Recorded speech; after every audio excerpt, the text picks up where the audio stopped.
Minute Papillon. Salut, c'est Laetitia Béraud, bienvenue dans Minute Papillon, le podcast d'info de 20 minutes. Nous sommes le mardi 5 novembre. Aujourd'hui, on fait un test, celui des AirPods Pro d'Apple. Et c'est un petit peu difficile à dire ça. C'est Christophe Seffrin, journaliste et expert en test de produits tech en tout genre, qui les a eus, ces écouteurs dans les oreilles. Alors, première question, ces AirPods Pro, ça vient d'où ? Ça vient de la maison à la pomme, à la firme à la pomme, Apple. Apple avait, pour mémoire, sorti ses premiers AirPods en 2016. C'était juste avant les fêtes en 2016. À l'époque, c'était, comme disait Steve Jobs, l'ancien patron d'Apple, une vraie révolution, parce que c'était les premiers casques intra-auriculaires qui étaient totalement sans fil. On les appelle True Wireless, ça veut dire vraiment sans fil. Donc Apple avait vraiment coupé les liens avec le smartphone, avec deux petits écouteurs que l'on glissait dans l'oreille pour écouter sa musique sans aucun fil. C'est une vraie révolution donc, et qui a été suivie par beaucoup de constructeurs. On est dans l'intra-auriculaire. Donc, les derniers produits, c'était il y a 3 ans. Les premiers produits n'étaient pas intra-auriculaires. Les premiers produits étaient simplement des écouteurs que l'on déposait à l'entrée du conduit auditif de l'oreille. Ce qui est nouveau, entre autres, aujourd'hui, c'est que les AirPods Pro sont effectivement intra-auriculaires. C'est-à-dire qu'ils ont des petits embouts et on les glisse dans le conduit auditif de l'oreille. Ce qui m'amène à la question. Moi, j'ai dit tout petit conduit auditif. Et donc, est-ce que je peux avoir un petit embout pour mon petit conduit ? Oui, il y aura un petit embout pour ton petit conduit. Il y aura même un médium embout pour ton médium conduit si tu en as un, ou voire un large embout si tant est que tu aies un conduit large dans tes oreilles. Donc ça ne tombe pas si ça colle un peu. Non, pas du tout. Je les ai essayés en courant. Ils sont très stables et ils restent vraiment bien dans le conduit auditif. D'ailleurs, il y a, au moment où on utilise les produits pour la première fois, il y a une petite configuration à faire avec, là c'est uniquement permis par l'iPhone, si on est possesseur d'un iPhone. C'est-à-dire que Apple nous demande, à travers une mini application, de sélectionner les uns après les autres les conduits auditifs. Et puis en fonction de ce que un petit scan de l'oreille donnera comme résultat, mais ils nous diront si tel embout va mieux que tel autre, par exemple. C'est plutôt pas mal. Ça se fait en 2 minutes. Alors, moi qui déteste avoir des trucs dans les oreilles, est-ce que c'est lourd ou pas dans les oreilles ? Non, on les sent absolument pas. Chaque écouteur pèse 5,4 grammes. Donc c'est absolument dérisoire. Et en plus, ils ne gênent pas. Il y a des gens qui n'aiment pas les écouteurs intra-auriculaires parce que ça les encombre, qu'au bout d'1 heure ou 2 d'écoute musicale, ça commence à gêner. Là, ces AirPods ont des petits évents, c'est-à-dire qu'ils ont une petite ouverture à l'arrière qui permet un petit peu d'alléger la pression du son dans le conduit auditif.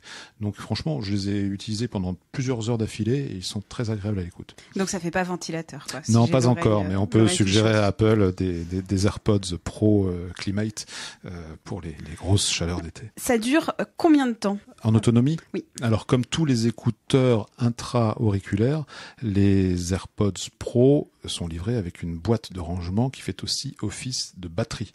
Chaque recharge de batterie sera environ de 4 à 5 heures selon que l'on utilise ou pas la réduction du bruit. Parce que l'une des grandes nouveautés sur ces AirPods Pro, c'est la réduction du bruit active qui est amenée par Apple. Alors un système de réduction de bruit sur des casques audio ou sur des écouteurs permet d'atténuer considérablement les bruits ambiants. Et Apple réussit bien son coup sur ces AirPods Pro parce que le résultat est vraiment assez stupéfiant. Moi, je les utilise beaucoup pour venir à la rédaction, par exemple, dans les transports en commun. Ça ne masquera pas tout, évidemment, du bruit ambiant, mais on peut vraiment être dans une espèce de bulle et écouter sa musique avec beaucoup de plaisir. On entendra encore, évidemment, les bruits importants qui sont à l'extérieur. Si on est assis à côté de quelqu'un qui discute, on entendra un petit peu, notamment les aigus et des bruits de conversation, mais on peut vraiment s'immerger dans un peu plus de calme, comme on le fait depuis des années avec des casques audio beaucoup plus classiques, comme ceux des marques Bose ou Sennheiser en avion, par exemple, qui ont aussi des réductions de bruit. Le boîtier, on a dit qu'il se recharge un peu tout seul aussi si tu le mets sur une base, c'est ça, hein ? Le boîtier, on ne l'a pas dit, mais là, il se recharge soit en filaire en USB, soit, et c'est une des nouveautés de ces AirPods Pro, en induction. C'est-à-dire si on a un chargeur de téléphone par induction, il suffit de poser le boîtier dessus pour qu'il fasse le plein d'énergie. Est-ce qu'il y a d'autres points positifs selon toi? L'ergonomie en est un, vraiment, ça on peut saluer Apple qui a fait du bon travail. La réduction de bruit est vraiment bien. D'un point de vue restitution musicale, on peut pas dire qu'ils aient une vraie signature sonore, c'est-à-dire qu'Apple a plutôt visé le plus large possible et risque de plaire à tout le monde et de ne déplaire à personne. C'est pas un produit qui est pointu, c'est pas un produit audiophile, mais c'est un produit qui a vraiment une bonne qualité sonore. Sans plus. Voilà. Il y a des produits sur le marché qui font mieux en termes d'intra-auriculaire. Il y a un seul produit face aux AirPods dont on parlera un petit peu après. Mon petit doigt m'a dit que pour changer le son, c'était quand même un peu galère pour changer le volume sonore. Alors ton petit doigt, t'es bien informé parce que pour changer le volume sonore, on ne peut pas appuyer sur les petites tiges des écouteurs. Il faut passer par son smartphone. Ça c'est un petit peu dommage, relou, fail, comme tu voudras. Bon, ceci dit, à l'usage, c'est franchement pas rédhibitoire. Moi, il y a quelque chose qui me gêne un petit peu plus avec les AirPods Pro, c'est qu'il n'y a pas d'égaliseur. C'est-à-dire qu'il n'y a pas d'application, comme il y en a pour tout un tas de casques ou d'écouteurs chez des marques concurrentes, qui permettent vraiment d'ajuster la restitution sonore en fonction de ses goûts ou en fonction du répertoire musical que l'on va écouter. On n'écoute pas du rap ou du hip-hop de la même façon qu'on peut écouter du jazz ou de la chanson française. Ou du disco, quoi. Ou du disco, voilà. Donc ça manque vraiment à ces AirPods Pro. Ces AirPods Pro par rapport aux autres produits sur le marché, qu'est-ce que ça donne? Il y a beaucoup d'écouteurs intra-auriculaires sur le marché, mais pour l'instant, les AirPods Pro sont pour l'instant les seuls avec un modèle de chez Sony à avoir la réduction de bruit. Ça, c'est vraiment une des nouveautés. Ça va forcément devenir une tendance parce qu'on va voir évidemment beaucoup de marques qui vont suivre dans les mois qui viennent sur ce terrain-là.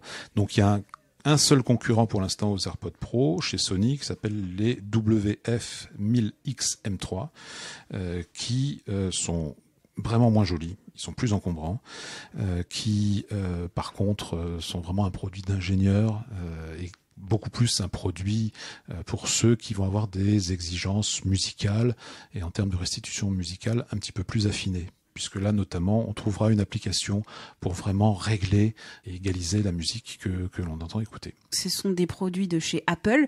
Si moi j'ai un Android, est-ce que ça marche aussi bien ou pas? Oui, alors on n'aura pas cette ergonomie assez fabuleuse propre à Apple qui est que lorsqu'on va déballer son produit, on les approche d'un iPhone et clac, le produit est comme par magie reconnu et on l'installe. Mais ça fonctionnera comme des écouteurs ou comme un casque Bluetooth tout à fait traditionnellement. Il n'y a aucun problème. Donc ton avis global sur ce produit? Alors, un avis tout à fait positif. Moi, j'étais pas du tout fan des premiers AirPods parce que justement, on les avait à l'entrée de l'oreille, alors on entendait le bruit de la rue en même temps qu'on entendait sa musique. C'était sympathique, mais sans plus. Ça a été vraiment un vrai phénomène de mode, un signe identitaire aussi, vraiment, parce qu'il y avait ceux qui avaient les AirPods et puis ceux qui ne les avaient pas. Là, Apple franchit vraiment un cap intéressant d'un point de vue technologique. Les écouteurs AirPods Pro, maintenant, sont intra-auriculaires, sont vraiment agréables à porter et surtout ont ce système de réduction de bruit qui est tout à fait efficace. Voilà, c'est pas du tout un gadget dessus. Alors on pourra nous taxer de pro Apple parce que voilà, des fois on dit du bien d'Apple, mais c'est pas toujours le cas. On sait aussi juger les produits en toute objectivité. Là, c'est un bon produit, vraiment. Il y a un concurrent dans la place qui est très bon aussi, qui est aussi cher parce qu'on n'a pas dit, c'est 279 oui, euros. absolument. Alors les deux produits sont à peu près au même prix. Chez Sony, ça doit être 10 euros de moins, 269, je crois me souvenir. Mais ce sont deux produits qui vont avoir des cibles différentes. Voilà, si on a vraiment envie d'écouter religieusement le dernier album de jazz, on ira peut-être plutôt du côté de Sony. Si on a envie d'écouter sa musique tous les jours au quotidien et d'y prendre plaisir parce que l'écoute est vraiment agréable, on pourra s'orienter chez Apple et ses AirPods Pro où là il n'y a pas besoin de s'embarrasser de réglages. On appuie, ça marche et ça marche bien. Au quotidien, tu utilises un casque ou tu utilises ce genre de produit? Bonne question. Quand je suis coincé sur la ligne 13, je serais plutôt je suis plutôt désormais avec les AirPods Pro que j'essaye depuis une semaine. Sinon, quand je suis après sur ma ligne de RER, un petit peu soulagé de l'encombrement de mes voisins, j'aurais plutôt tendance à mettre un casque audio. En ce moment, j'apprécie beaucoup le casque Momentum 3 de la marque Sennheiser, qui a aussi un système de réduction de bruit actif, qui a une qualité d'écoute assez fabuleuse. Mais là, par contre, on peut absolument pas comparer des écouteurs avec réduction de bruit et un casque audio à arceau avec réduction de bruit ou sans d'ailleurs. Ce sont deux univers différents. Parce qu'avec un casque audio, on a déjà un confort de port qui est beaucoup plus important. Ça ne rentre pas dans le conduit, qu'il soit petit, médium ou large. Et surtout, on a à la base déjà des haut-parleurs qui sont beaucoup plus larges. Ouais. En général, ils font 40 mm de diamètre. Donc, on a, comme pour tout système audio, une restitution qui est beaucoup plus belle, beaucoup plus musclée, valorisante, avec beaucoup plus fine. Et voilà, ça n'a strictement rien à voir. Donc c'est plutôt la solution de faciliter en fait ces AirPods Pro. C'est une solution pour les gens qui sont mobiles, qui bougent beaucoup, qui n'ont pas envie de s'encombrer d'un casque, parce qu'un casque c'est aussi quelque chose qui est un petit peu plus lourd sur la tête, qui peut être encombrant, qu'il faut plier, ranger dans son sac quand on l'utilise pas. Là, les AirPods Pro ou tout autre type d'écouteurs intra-auriculaires, ou True Wireless en tout cas, se glissent simplement dans un petit boîtier qu'il faut faire attention de ne pas perdre. Pour toutes les infos, pour tous tes tests, c'est sûr 20minutes.fr, rubrique high-tech. Merci Christophe. Pour s'abonner à Minute Papillon, c'est simple comme un clic sur toutes les plateformes de podcast en ligne. Vous pouvez nous évaluer en nous envoyant des petites étoiles et même des commentaires. Quant à Minute Papillon, retour demain de l'info.